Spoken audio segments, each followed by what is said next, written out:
Some great information here on Law Call tonight. If you have a question for us, we're talking all about criminal law, so you can give us a call. Phone lines are open right now, 850-392-1544. That phone number is on the bottom of your screen. And if you'd like to email us in a question, we'll take it on air as well. You can email us at lawcall@wmbb.com. And James, I said I was going to ask you this before the show even started because it was a big talk of the newsroom this week. We had some question on those texting and driving laws. You know, that is something that I feel like people I see all the time. I'm going by, I'm in my car and I see people texting and driving, and I'm like, that's against the law.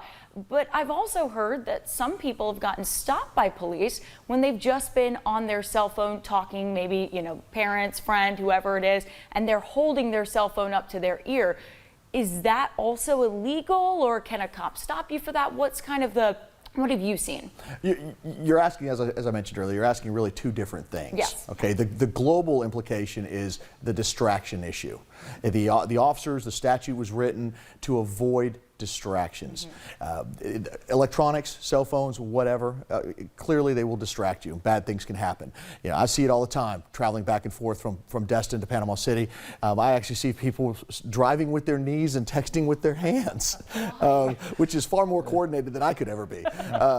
But they do it. Now, if an officer sees that, and under the new law, they have, you know, certain probable cause issues that they can look at and say, hey, you know, that person is just clearly distracted. Then yes, they'll pull them over and, you know, what's going on here? You know, explain thyself, if you will. But they're doing it for the public safety in the context of I personally don't want to be driving next to somebody who's driving with their knees and texting. No. Now, is that distracting to them? Maybe not. The youth of today can multitask, as I said, far better than I can. But to an officer, to the general public, to the reasonable person standard, or to the statutory standard of what our gracious legislature put into law recently, that officer needs to stop them and find out if they indeed are distracting. Distractions come in many ways. It's just not just the elect. So you're asking whether it's legal or illegal.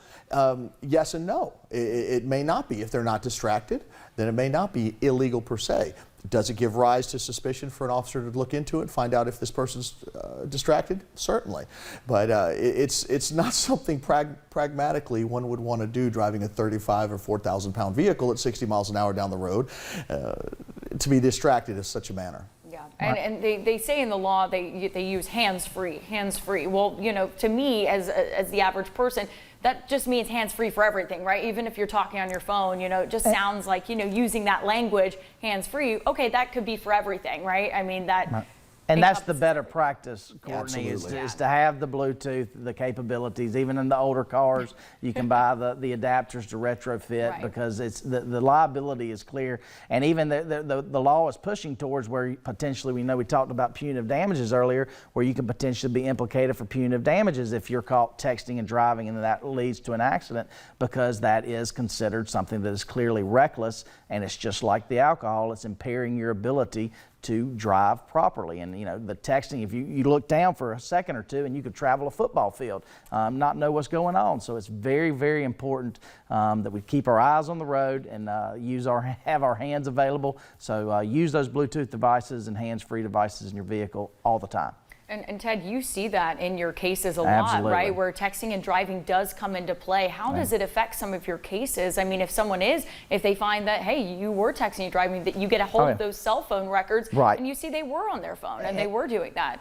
And you know, we've talked about before about, you know, how early should I contact a lawyer and things of that nature. And as we've mentioned many times, certain types of evidence can go away if it's not properly preserved immediately. So that's one thing we look at in these types of cases is, you know, sending the preservation letters to Verizon, AT&T, whoever it may be, to make sure that information is preserved, because some of the texting records are more difficult to maintain and keep as opposed to just the general phone records, but we can also have logs of when you were on the phone and things of that nature. So yes, it's important to get someone, if you have one of these incidents, to get help immediately so that you can make sure all of that information is preserved and protected so that it can help you properly pursue whatever claim you need to pursue.